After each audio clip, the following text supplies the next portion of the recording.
Now today we are going to start with you know this, which is there in page number 35. There is a small box which is given there with the content of you know this. Now here there is a very interesting thing which is given here is that when the Britishers were being able to capture all, they were being able to establish their power with all the other rulers. Why they were not being able to establish power with these two names? These two names means Hyder Ali and Tipu Sultan. There might be some reason, because Hyder Ali and Tipu Sultan, they have given a tough fight to the Britishers. That we have already studied in the earlier parts.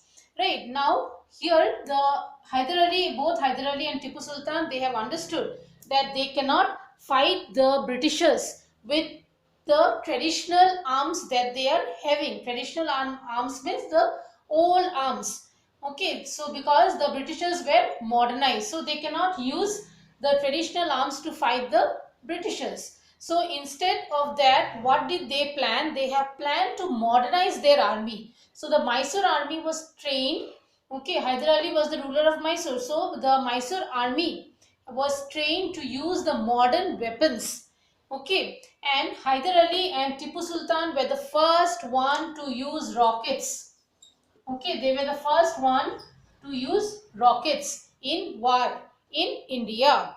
Right, and along with the modern weapons, they too, Hyder Ali and Tipu Sultan have seen all the big Nawabs, okay, going bankrupt. Bankrupt means they have lost everything while fighting only in the wars against the British. So now Hyder Ali and Tipu Sultan also understood that only having modern weapons and modern army will not serve their purpose. So what they have to do is that they have to make themselves financially stable also, so that they doesn't face financial crisis. So in order to do that, they have to strengthen their economy. They have understood that only if they strengthen their economy, then they can be financially stable. So in order to become financially stable, what did they do? They have entered into various agreements as well as trade pacts. Okay, they have entered into various agreements and trade pacts. They also have nationalized tobacco as well as sandalwood, as well as they also have invited French experts. Okay, they also have invited French experts who were brought in. They have invited them. Why? To improve the quality of the traditional artifacts. Artifacts are this one you can say are the old things, that is the metal things or whatever are the precious things, in order to make it more attractive. Okay, the French experts were called in to make the traditional artifacts more attractive, so that they can gain much attention as this one in the international market. Okay, so this is all about you know this. Next we come to Third Anglo-Mysore War. Now we have studied about First Anglo-Mysore War, Second Anglo-Mysore War. Now why did this Third Anglo-Mysore War again come?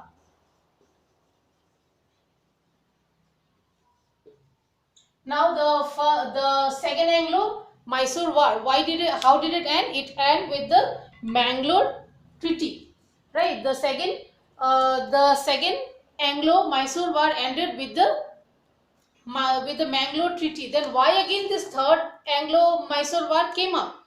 So the main reason, okay, so here we will be studying about the main reason as well as the consequence of this Third Anglo-Mysore War. Now this Third Anglo-Mysore War, it was the reason of the politics of Travancore. Politics of Travancore. This was the only one reason why the Third Anglo-Mysore War started. Okay. Now the king of what has happened? The king of Travancore, he has built a fort where in Kochi. Okay, he has built a fort in Kochi with the help of the British. Okay, he has built a fort in Kochi with the help of British, as well as they have captured Ayakota. Okay, they have captured Ayakota, as well as they have also captured the Kanganur forts from the Dutch. Now all this, whatever they have done, okay, whatever the king of Travancore has done, that was against the policy of the Mangalore Treaty. Okay, and that is the reason the third Anglo-Mysore war has come. Okay, so is it clear? Now, the third Anglo-Mysore war, what was the cause? The politics of Travancore was the only one cause for this third Anglo-Mysore war. Now, what has happened? The king of Travancore, he has built a fort in Kochi with the help of the Britishers.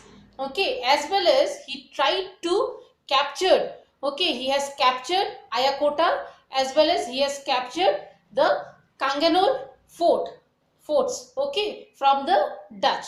Now all this were against the Treaty of Mangalore. So the third war of Mysore took place.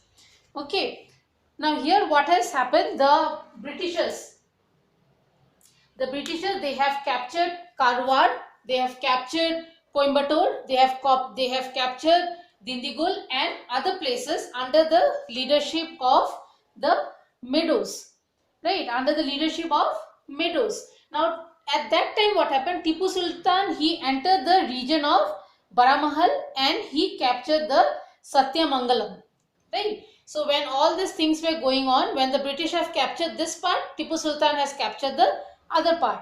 Later on he attempt to capture, later on Tipu Sultan again he attempt to capture the Tiruchirappalli, but he failed in his attempt.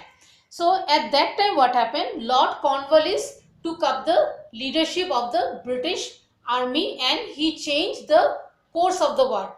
Okay, he changed the entire pattern of that war. Okay, so at that time what has happened? The British now they have captured Kolar, they have captured Hoskote and they rush towards Bangalore. Everything has happened under the leadership of Lord Cornwallis only. Okay, so with the entry of Lord Cornwallis, the pattern of the war has changed. So now fast the British army under the leadership of Lord Cornwallis have captured Kolar as well as Hoskote, and then they were rushing fast towards your Bangalore to capture it. Now when the army captured Bangalore and have destroyed the fort, right? So after capturing Bangalore, Lord Cornwallis, he now was looking help.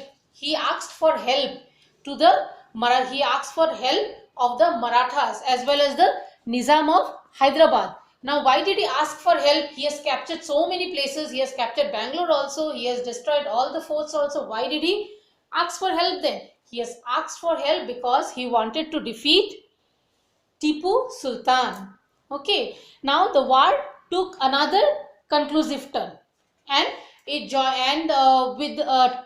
So when the Marathas as well as the Marathas and the Hyderabad force, that is the Nizam of Hyderabad, when they all, as well as the British, when they all came together and started fighting against Tipu Sultan, the war took another turn. Right. Now here what happened? The Marathas, they have captured the Savanur, the Gajendragarh, the Lakshmeshwara, Hubli and other places. Now they all have combined. Okay, the combined army, they marched towards Srirangapatnam by capturing fort after fort after fort. They were capturing fort after fort in 1792. Now the fort was destroyed during night. Okay, whatever they were being able to do, they were doing it without a stop. So disturbed by this development, now they were going very fast towards destruction. Now Tipu Sultan also, he was observing what were the developments which were taking place. So seeing that development, now Tipu Sultan entered into an agreement with the British. Okay, he wanted to sideway the Marathas and the Nizam of Hyderabad, and he entered into an agreement with the British. Okay, and that agreement is called the Treaty of Srirangapatna. Treaty of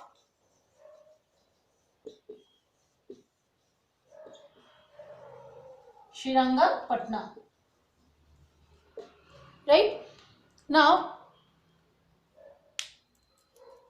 and this treaty was signed in the year 1792.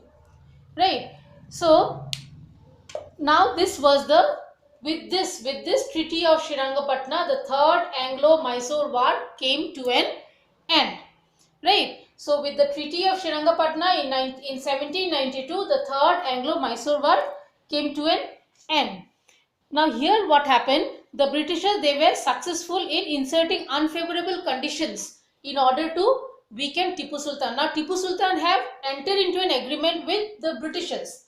Right? Now Britishers thought, okay, now Tipu Sultan has become weak, so he is entering into a treaty with us. So they wanted to take an advantage of that. Okay, and Tipu Sultan was forced to part with half of the kingdom. That is, he had to separate. Okay, he had to give half of his kingdom to the Britishers, and he was also forced to pay 3 crore rupees as a war damage fee, and he has pledged 2 of his children as a guarantee. Not only money, he has also pledged 2 of his children as a guarantee against the payment, that if he is not being able to pay 3 crores, the children will be taken away from him. And it was also forced to release the prisoners of war. Okay, so whoever were the prisoners, whoever Tipu Sultan has captured as a prisoner should be released with immediate effect. And the Britishers withdrew the combined army from Srirangapatna. So after this agreement was signed, the the Britishers, they have removed their army from Srirangapatna. Right?